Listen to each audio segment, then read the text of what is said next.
Hello दोस्तों, इस channel पर आप सभी को स्वागत है। आज हम लोग पढ़ने वाले हैं कोशिकीय शोषण। दोस्तों, इस वीडियो पर अंत तक बने रहे और जो लोग इस चैनल पर नए आए हुए हैं इस चैनल को सब्सक्राइब कर लेना, साथ ही बेल आइकन को प्रेस कर लेना। और उससे पहले हम जो पढ़े थे शोषण मार्ग, और शोषण मार्ग में क्या सब पढ़ लिए थे, तो शोषण मार्ग में पढ़ लिए थे सबसे पहले नासिका छिद्र, नासिका वेशम, ग्रसनी, स्वरयंत्र और श्वास नली। इसके बाद ब्रोंकाई, ब्रोंक्यूल्स। और कहेगा हमारे शरीर में जो ऑक्सीजन प्रवेश करता है या हमारे श्वसन मार्ग द्वारा कौन सी गैस जाता है अंदर, तो कौन सी गैस, मिश्रित गैस। लेकिन उसमें कहाँ से वापस कर देता है, तो कौन, एलियोली। एलियोली क्या करता है, सिर्फ ऑक्सीजन को लेता है और बाद बाकी को क्या कर देता है, वापस कर देता है। क्योंकि उसको क्या है, प्रेम किससे, ऑक्सीजन से। लेकिन उससे भी ज़्यादा प्रेम है इसको, ओलियोली को, क्या, ओलियोली को इससे भी ज़्यादा प्रेम है क्या, कार्बन मोनोऑक्साइड। यानी कार्बन मोनोऑक्साइड क्या होता है, तो कार्बन मोनोऑक्साइड जो हुआ, जैसे घर मतलब धुआं, यानी जो कोयला लकड़ी को जलाने से जो धुआं निकलता है तो वही हो गया कार्बन मोनोऑक्साइड। ठीक, तो कार्बन मोनोऑक्साइड जब अंदर जाता है तो वह ऑक्सीजन को भी छोड़ देता है, उससे भी ज़्यादा उसको क्या हो जाता है, प्रेम हो जाता है किससे, यानी कार्बन मोनोऑक्साइड से। तब वो ऑक्सीजन को छोड़कर और कार्बन मोनोऑक्साइड को मतलब हर शरीर के विभिन्न भागों में पहुंचाता है। कहता है, क्या कहता है, बहारो फूल बरसाओ मेरा महबूब आया है। ठीक ना, यानी क्या कहता है, बहारो फूल बरसाओ मेरा महबूब आया है। क्यों, क्योंकि उसको ज़्यादा है कार्बन मोनोऑक्साइड, क्या करता है, ज़्यादा उससे लगाव है, इसीलिए ऑक्सीजन को छोड़ देता है और किसको लेता है, यानी कार्बन मोनोऑक्साइड को लेता है। ठीक, और कार्बन मोनोऑक्साइड को यानी जब ये शरीर में देता है तो हमें क्या होता है, दम फूलने लगता है। इसीलिए कभी भी बंद कमरा में यानी क्या करते हैं, लकड़ी जलाकर नहीं सोना चाहिए। ठीक, इसके बाद हमें क्या पढ़ना है, कोशिकीय शोषण। यानी क्या पढ़ना है, कोशिकीय शोषण के बारे में पढ़ना है। तो कोशिकीय शोषण क्या है, तो कोशिकीय शोषण जो है कोशिका के अंदर होने वाली प्रक्रिया को ही क्या कहा जाता है, कोशिकीय शोषण। यानी जो मानव में ग्लूकोज कोशिका के अंदर जो टूटता है तो उसी को कहा जाता है क्या, कोशिकीय शोषण। ठीक ना, तो ग्लूकोज कहाँ टूटता है, तो कोशिका के अंदर, तो उसी को कहा जाता है क्या, कोशिकीय शोषण। जिससे क्या होता है, हमें ऊर्जा की प्राप्ति होता है। ठीक ना, ग्लूकोज टूटने के बाद हमें क्या होता है, ऊर्जा की प्राप्ति। इसके बाद कोशिकीय शोषण को क्या करता है, तो दो भागों में बांटा गया। कोशिकीय शोषण को कहेगा कितने भागों में, तो दो भागों में। एक हो गया अवायवीय, ये क्या हो गया, अवायवीय। अवायवीय का अर्थ हुआ जो ऑक्सीजन की अनुपस्थिति में ग्लूकोज के ऑक्सीकरण को, ऑक्सीजन की अनुपस्थिति में ग्लूकोज के ऑक्सीकरण को ही क्या कहा जाता है, अवायवीय शोषण। ठीक, अवायवीय शोषण कहेगा तो ग्लूकोज के यानी ऑक्सीजन की अनुपस्थिति में ग्लूकोज के ऑक्सीकरण को क्या कहा जाता है, अवायवीय शोषण। और अवायवीय शोषण की जो क्रिया होती है पूर्ण रूप से होती है, अवायवीय शोषण के कहेगा क्रिया पूर्ण रूप से कहाँ होती है, तो पूर्ण रूप से होती है यानी किसमें, कोशिका दर में। ये कोशिका है, कोशिका के अंदर जो दर भरा होता है उसी को कहा जाता है कोशिकीय दर। तो कहेगा अवायवीय शोषण की पूर्ण क्रिया कहाँ होती है, तो कोशिका दर में। कहाँ होती है, कोशिका दर में।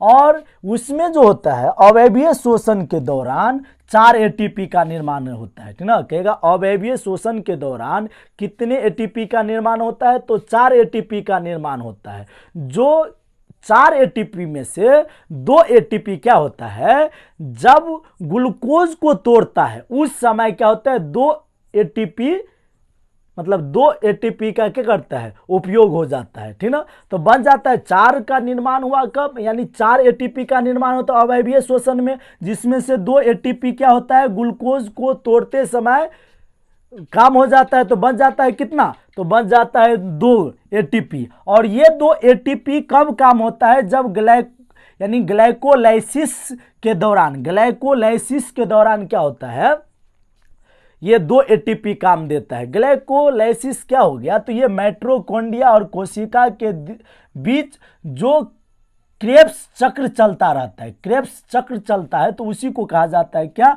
ग्लाइकोलाइसिस कहा जाता है। तो 2 एटीपी हो गया, ग्लूकोज के तोड़ने के समय काम हो गया, और 2 जो काम होता है, लाभ कब देता है, काम कब देता है, तो ग्लाइकोलाइसिस के तोड़ने के समय, जब क्या कहते हैं, ग्लाइकोलाइसिस की प्रक्रिया होती है उस समय 2 एटीपी काम देता है, ठीक ना। और ग्लाइकोलाइसिस के बाद क्रेब्स चक्र प्रारंभ होता है। इसमें जो होता है, कौन सा चक्र प्रारंभ होता है, क्रेब्स चक्र। क्रेब्स चक्र क्या हुआ, तो माइटोकॉन्ड्रिया में होने वाले चक्र को ही क्या कहा जाता है, क्रेब्स चक्र, ठीक ना। माइटोकॉन्ड्रिया में होने वाले चक्र को ही क्या कहा जाता है, क्रेब्स चक्र कहा जाता है, ठीक ना।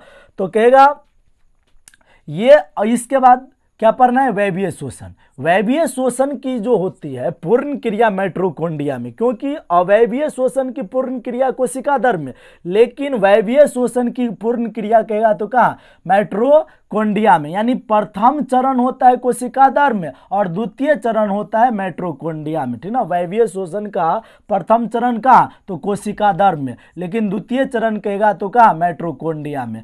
तो कहेगा वैभवीय शोषण क्या है, वैभवीय शोषण जो हो गया, ऑक्सीजन के उपस्थिति में ग्लूकोज के ऑक्सीकरण को, ऑक्सीजन की उपस्थिति में ग्लूकोज के ऑक्सीकरण को क्या कहा जाता है, वैभवीय शोषण कहा जाता है। और वैभवीय शोषण का प्रथम चरण कहाँ होता है, कोशिका दर में, और द्वितीय चरण कहेगा तो कहाँ होता है, माइटोकॉन्ड्रिया में होता है, ठीक ना।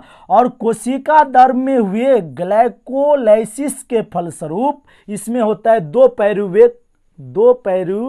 क्या होता है, 2 पायरुविक अम्ल का निर्माण होता है। कितने होता है, जब यानी कोशिका दर में ग्लाइकोलाइसिस के फलस्वरूप कितने पायरुविक अम्ल का निर्माण होता है, 2 पायरुविक अम्ल का निर्माण होता है। कितने पायरुविक अम्ल का निर्माण होता है, 2 पायरुविक अम्ल का निर्माण होता है। जो माइटोकॉन्ड्रिया में क्या होता है, उसको माइटोकॉन्ड्रिया में क्या होता है, अपघटित होता है। ये माइटोकॉन्ड्रिया क्या कर देता है, उसको अपघटित कर देता है। अपघटित का अर्थ होता है तोड़ देता है, ठीक ना। यानी पायरुविक अम्ल को कौन तोड़ता है, माइटोकॉन्ड्रिया, ठीक ना। पायरुविक अम्ल को कौन तोड़ता है, माइटोकॉन्ड्रिया। कितने पायरुविक, यानी जब ग्लाइकोलाइसिस के फलस्वरूप कितने पायरुविक अम्ल का निर्माण होता है, तो 2, ठीक ना। ग्लाइकोलाइसिस के फलस्वरूप कितने पायरुविक अम्ल का निर्माण होता है, तो 2 पायरुविक अम्ल का निर्माण होता है, ठीक ना। और ये 2 पायरुविक अम्ल को कौन तोड़ता है, माइटोकॉन्ड्रिया। तो दो, माइटोकॉन्ड्रिया पायरुविक अम्ल को तोड़ता है। जब एक पायरुविक अम्ल को तोड़ता है तो 18 एटीपी बनता है, ठीक ना। माइटोकॉन्ड्रिया द्वारा जब एक पायरुविक अम्ल तोड़ा जाता है तो कितने एटीपी बनता है, तो 18 एटीपी बनता है, ठीक ना। और वह कितने एटीपी मतलब पायरुविक अम्ल को तोड़ता है, तो 2 तोड़ता है। माइटोकॉन्ड्रिया कि यदि पूछ देगा कितने पायरुविक अम्ल को तोड़ता है, तो 2 पायरुविक अम्ल को तोड़ता है। तो इसका मतलब एक को तोड़ने पर 18, तो 2 को तोड़ने पर कितना हो गया, 36। कितना हो जाता है, 36। यानी क्रेब्स चक्र के दौरान कितने एटीपी का निर्माण हो गया, तो 36 एटीपी का निर्माण हुआ। यानी कहेगा क्रेब्स चक्र के दौरान कितने एटीपी का निर्माण होता है, 36 एटीपी का निर्माण हो गया, ठीक ना। तो कहेगा मानव में इसका मतलब कुल कितने एटीपी हो गया, 28। यानी 36 तो हो गया कौन, जब यानी क्रेब्स चक्र चलता है उस समय 36, और 2 जो बचा था कि कौन सा, अवैभवीय शोषण में जो 2 एटीपी बचा था, तो कुल मिलाकर कितने एटीपी का निर्माण होता है, तो 38 एटीपी। और 38 एटीपी क्या करता है, ग्लूकोज का निर्माण करता है। यदि 38 एटीपी मिलता है तो क्या बनता है, ग्लूकोज बनता है, जिससे हमें क्या होता है, एनर्जी मिलता है, ऊर्जा मिलता है। और इस प्रकार हमारे शरीर में क्या होता है, शोषण की प्रक्रिया चलती रहती है। और जिससे क्या होता है, यानी ये क्रेब्स चक्र के दौरान CO2 गैस का निर्माण होता है, और ये CO2 गैस हमें यानी उच्छ्वास के द्वारा क्या हो जाता है, बाहर निकल जाता है, ठीक।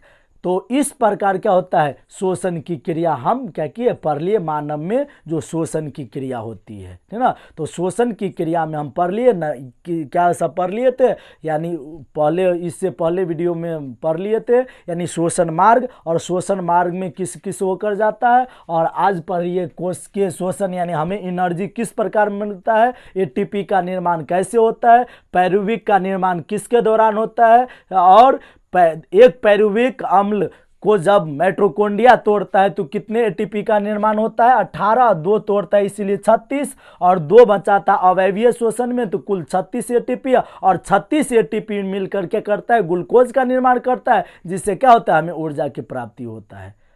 समझ गए? आई होप आप लोगों को कैसे लगा जरूर कमेंट करें, और लाइक शेयर और सब्सक्राइब करना ना भूलें। जय हिंद।